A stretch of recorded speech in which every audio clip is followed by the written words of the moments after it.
All right, hello. I am here to walk you through the procedure for the baking soda and vinegar lab.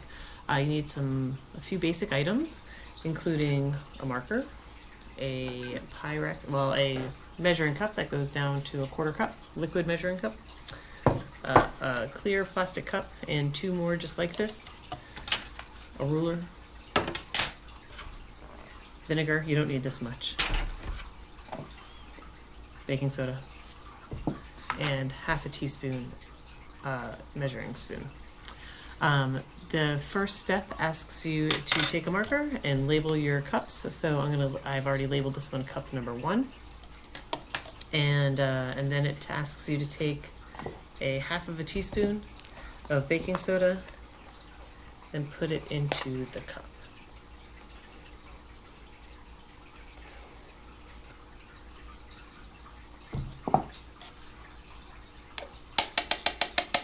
Easy peasy. Then you do that for cup number 2 and cup number 3, but you increase the amount of baking soda by half a teaspoon each time. So in cup number 2 you put in 1 teaspoon, in cup number 3 you put in 1.5 teaspoons.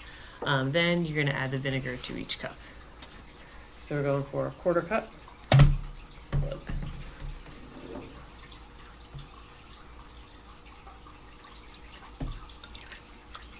I'm going to get down to eye level.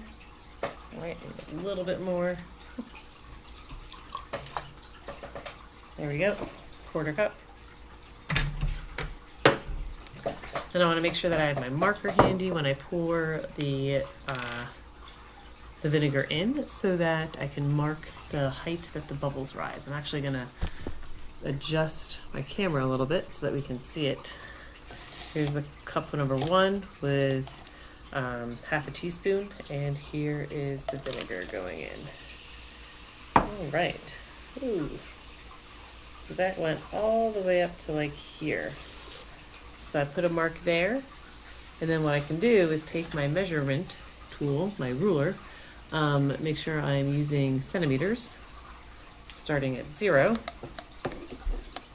Make sure the bottom of the glass is at the 0 mark, and I can see that it went up like 10 centimeters. And I'm going to put 1 there for trial number 1. Okay. Then you repeat it with cup 2 and 3 with the increased amount of baking soda, and go back and repeat those each amount of baking soda 2 more times, and then we'll average them out together so that we are sure that we can repeat our trials and validate our data. All right,